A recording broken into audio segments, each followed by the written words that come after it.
Hey guys, welcome to another Battlefield video, and today we are looking at the best settings you want to run right now for Battlefield while it's coming out early access and before it actually released fully in the next week. So I want to get this out to you, and it's going to be quick and easy, and it's going to help you know what to put on your settings if you already have the game, and it's going to get you ready for what you should put on when you do get the game. So let's hop in. So first off is general, and general I leave everything off on inverted. That's just the way I go. I bring my camera shake down as much as I possibly can. 50 is where it has to leave it for some reason, and then the rest is just pick and play. I do crossplay is on, and then I allow content and followers. Moving on to sound, another big factor in most FPS games. My master volume is 100, and then I have my music to very low because I don't really care too much about music. Sound effects are ultra high, 100 again, and then my in-game announcements are only 70. I don't really want to hear that too much either. So your controller settings are going to be your number one settings that you want to get correct to be good in Battlefield. So what I do usually is I go alternate, so that means my melee is my R3. That's just one thing I've always ran in all my games. Everything else is default here, nothing crazy. That's just control schemes. That's all that is. Let's move on to global. Global invert controller.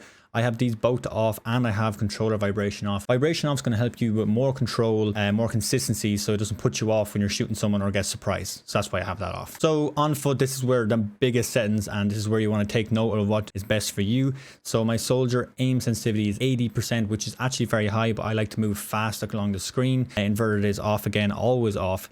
If you have field of view option, please turn this up as much as you can. This is going to give you the best visual recoil control you can get. So you will have very little actual recoil when you're shooting people. And then also turn your ADS field of view on, because this will help with longer distance shooting and tracking of like aim assist for players that are running across your screen 100 meters plus. Then also turn this aim assist zoom snap up to 100. The higher it is, the more aim assist you have on your weapon. This is what you want. Moving on to movement, I have a toggle for sprint, and I have double tap off and I also have my keybind, which is my L3 to move my sprint. So I just got to click this and I will sprint with one toggle. I don't have to hold it to sprint. That's really it. I don't have vault over sprint, and I always use transversal sprint. I have neither of these on, but if you really want to put them on, you can. So moving down into zoom, this is the next section of what you want to be looking out for aim sensitivity for your weapons, because there's a 3 times higher is where this kind of comes in play big time. So what I usually run is 70 rather than the 80 I had above. It's a little bit less because it's a longer distance, and I want to control that a little bit better. Now these are just my preferences, but if you really want to go a bit better, then drop them down lower, maybe 50, 40, until you get really good at it. And then once you get better, maybe move it up for more speed and more aggressive gameplay. There's another option here where you can just mess around with little settings that aren't really that important, like, you know, auto parachutes on, how quick you revive, is it a toggle or a hold. These little things are up to you and how you play the game, but I usually run toggle on a lot of things except for revives, because I want to hold and make sure I'm actually reviving someone rather than just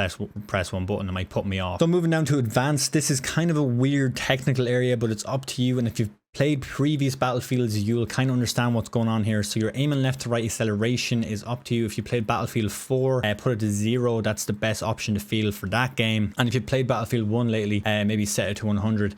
This is giving you like no zoom assist, acceleration in zoomed in situations, and especially if you have uniform soldier aiming on. So I have this off, and I have this left at 60, which works out nice for me. I also have my vertical aim ratio to 70, so this is how fast my gun goes up and across, how symmetric it is to each other. If this is all the way up to 100, that means to run to the exact same speed. But I just have my up and down a little bit slower than my left to right, and that's really all that is. If that's confusing you can read through the descriptions if you really want a more in-depth one. But as far as I'm going, these settings have been working very nicely for me, so give them a shot if you can. So the zoom transition sensitivity smoothing, once again, if you already have uniform soldier aiming on, this will already be done. I have this on, so it's basically smoothing out when I aim in over a higher distance. That's all that does. And then with these zoom aim assists for each magnified different scope, I kind of leave it at 100 all across the board, and I let it run off what my original one, which was 80 and which was 70 in a zoom. So that's how I run these. I leave these default, and I leave my top one is 80 and then the other one is 70. That's how I run mine. Moving on to vehicles, I leave this all the same, so I've never turned any of this off or on. So this is what it is. If you really want to just go pause and look through these things, you can. Vehicles isn't a huge setting thing for me. I don't really mind. Vehicles are vehicles, and yeah, that's how I work with them. So they're just default, they're the way they are. Controller tuning, and this is kind of up to you if you really want to go in and tune up your controller correctly for this game. So controller vibration once again is off, and then your dead zones are up to your controller, and I've explained in other videos how to do this, but the best way is probably pause and go into the map and then move the thumbstick on the right to the left or right and see if it starts to move off into the corner. If it's moving, then your dead zone is probably messed up with that stick, and then do the same thing with the left stick. Just and kind of work these up and down to see which is the best option for you. And it tends to work if you want lower input to slow it down, or higher one to kind of speed it up. So it's up to you, but go through these settings. The way I've set them is literally the way they came, and they were perfect for me. But I have an Elite Series 2 controller, so maybe for Xbox controllers that's great, but PS4 controllers, I'm not sure. You want to look into that. Might be better settings for you guys. Another interesting setting I'd actually want to mention before you hop off this video is this crosshair projection. So this is up to you, but if you it's here because it doesn't want you to kind of feel motion sickness. But if you are able to turn this off, your crosshairs will always stay static and aligned with the center of the screen, which I can find very, very valuable at times. Sometimes you're running and it's shaking. So guys, if you really want to try something, turn this off. But if you start getting motion sickness, I recommend turning it back on. But you probably won't if you play games for long enough. So I just wanted to put that in there because that's usually a very, very nice one that can help you in the long run. So another quick thing before you go, guys, is I stream Tuesdays, Thursdays and Sundays, and I'll be streaming Battlefield on these days. So if you really want to get in and have a chat with me about settings, jump in, have a chat. It's 10 p.m. GMT time. So hop in, say hello, look at my settings, see how I play, and see if this is something that you would actually like to apply to your gameplay. So guys, hopefully you liked the video. I will see you in the next one. See ya.